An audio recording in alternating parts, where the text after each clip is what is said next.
नमस्कार, मैं हूं निकिता और आप देख रहे हैं सत्यहिंदी.com। चलिए एक नजर डालते हैं अब तक की सुर्खियों पर। दिल्ली के मुख्यमंत्री अरविंद केजरीवाल केंद्र द्वारा अफसरों की ट्रांसफर और पोस्टिंग को लेकर लाए गए अध्यादेश के खिलाफ आज 11 जून को दिल्ली के रामलीला ग्राउंड में मेगा रैली करेंगे। वहीं इस रैली को लेकर विशेषज्ञों का मानना है कि ये रैली केजरीवाल के मिशन 2024 का आगाज है। मीडिया रिपोर्ट्स के मुताबिक इस रैली में 1 लाख लोगों के आने का दावा किया गया है। गौरतलब है कि 11 मई को सुप्रीम कोर्ट ने अपने आदेश के जरिए दिल्ली में अफसरों की ट्रांसफर और पोस्टिंग करने का नियंत्रण चुनी हुई सरकार को दे दिया था, लेकिन बाद में केंद्र सरकार ने अध्यादेश लाकर सुप्रीम कोर्ट के इस फैसले को पलट दिया है। वहीं अब इसके विरोध में आज इस महारैली का आयोजन किया गया है। आज 11 जून को होने जा रही आम आदमी पार्टी की मेगा रैली में कांग्रेस के पूर्व नेता और वरिष्ठ वकील कपिल सिब्बल भी शामिल होंगे, जिसके लिए पार्टी ने ट्वीट कर उनका धन्यवाद अदा किया है। आम आदमी पार्टी ने ट्वीट कर लिखा कि आपके राष्ट्रीय संयोजक अरविंद केजरीवाल के निमंत्रण पर सुप्रीम कोर्ट के वरिष्ठ वकील और राज्यसभा सांसद कपिल सिब्बल जी मोदी सरकार के संविधान विरोधी अध्यादेश के खिलाफ आपकी महारैली में शामिल होंगे। संविधान बचाने की इस लड़ाई में कपिल सिब्बल जी का हार्दिक स्वागत है।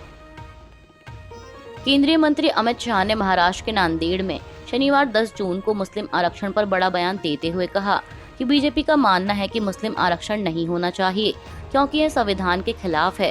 धर्म आधारित आरक्षण नहीं होना चाहिए। शाह ने कहा कि उद्धव ठाकरे इस पर अपना रुख स्पष्ट करें।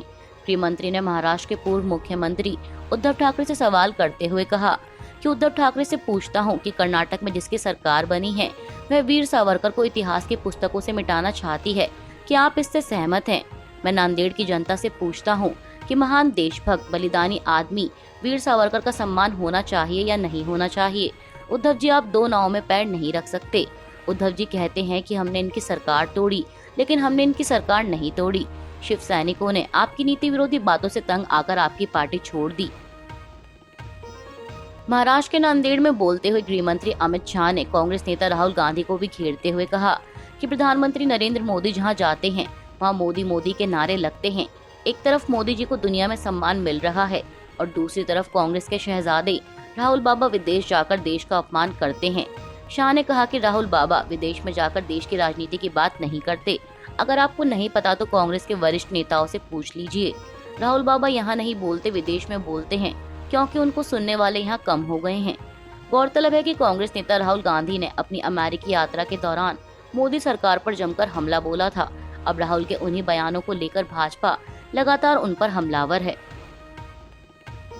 पहलवानों ने सरकार द्वारा दिए गए आश्वासन के बाद प्रदर्शन को 15 जून तक के लिए स्थगित कर दिया है। इस बीच खबर सामने आ रही है कि द इंडियन एक्सप्रेस को मिली जानकारी के मुताबिक डब्ल्यूएफआई अध्यक्ष और भाजपा सांसद बृजभूषण सिंह पर ब्रीदिंग टेस्ट के बहाने अपने स्तन छूने और पेट पर हाथ फिसलाने का आरोप लगाने वाली 2 शीर्ष महिला पहलवानों से दिल्ली पुलिस ने पूछा है कि सबूत के तौर पर फोटो, ऑडियो और वीडियो उपलब्ध कराएं। इसमें एक गले लगाने की तस्वीर भी शामिल है। दरअसल शिकायतकर्ताओं में से एक के अनुसार प्राथमिकी में उल्लेख किया गया है कि विदेश में एक बड़ा पदक जीतने के बाद सिंह ने उसे 10 से 15 सेकंड के लिए कसकर गले लगाया। पहलवान ने दावा किया कि किसी भी गलत हरकत से बचने के लिए उसे अपना हाथ अपने स्तन के पास रखना पड़ा। वहीं खबरों के मुताबिक पुलिस ने इस पहलवान से उस घटना की तस्वीर मांगी जब गले मिले थे।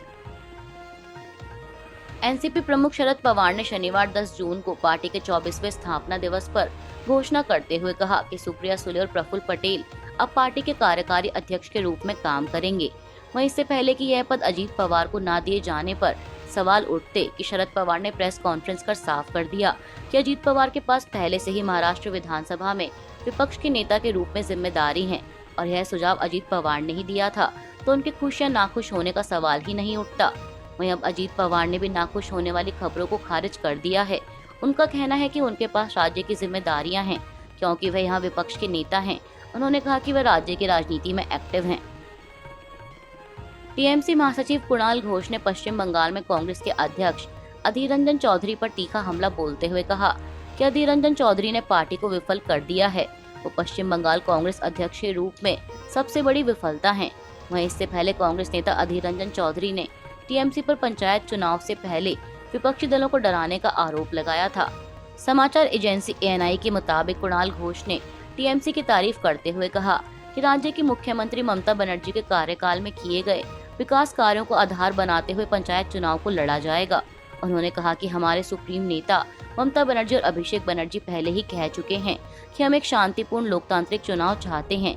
हमने विकास किया है और इसी के आधार पर चुनाव लड़ा जाएगा। सीपीआईएम, बीजेपी और कांग्रेस मुद्दों को भटकाने की कोशिश करेंगी क्योंकि उनके पास उम्मीदवार ही नहीं है। साथ ही उन्होंने ये भी कहा कि कोई नेता अगर किसी गैरकानूनी गतिविधि में शामिल होगा तो पार्टी उसके खिलाफ सख्त से सख्त कार्रवाई करेगी।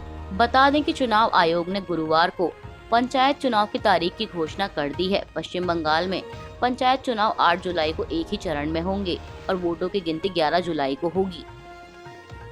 चुनाव आयोग ने पश्चिम बंगाल में पंचायत चुनाव की तारीखों का ऐलान कर दिया है और इस तारीख को लेकर विपक्ष द्वारा विरोध किया जा रहा है। इस बीच खबर है कि राज्य चुनाव आयुक्त राजीव सिन्हा ने 13 जून को एक सर्वदलीय बैठक बुलाई है। इस बात की जानकारी कल 10 जून को अधिकारियों द्वारा दी गई। पीटीआई ने एक अधिकारी के हवाले से लिखा कि सभी राजनीतिक पार्टियों को मंगलवार 13 जून की मीटिंग में आमंत्रित किया गया है। बैठक में राज्य में कानून और व्यवस्था की स्थिति पर चर्चा होगी। हम राजनीतिक दलों की शिकायतों और उनकी मांगों को भी सुनेंगे। वहीं शनिवार को ही राजीव सिन्हा ने राजभवन पहुंचकर राज्यपाल सीवी आनंद बोस से मुलाकात की। दरअसल राज्य में पंचायत चुनावों में नामांकन के दौरान हिंसा की खबरों के बीच राज्यपाल ने ही सिन्हा को बुलावा भेजा था। इंडिया टुडे की रिपोर्ट के मुताबिक राज्यपाल ने सिन्हा से पूछा कि मुर्शिदाबाद में हिंसा की घटनाओं को रोकने के लिए क्या कदम उठाए गए। दरअसल कांग्रेस नेता अधीर रंजन चौधरी ने पंचायत चुनाव को लेकर गवर्नर को चिट्ठी लिखी थी। इसमें मुर्शिदाबाद में पार्टी कार्यकर्ता की हत्या का जिक्र भी किया गया था। अभी के लिए बस इतना ही। बाकी की खबरों के लिए बने रहिए सत्यहिंदी.com के साथ।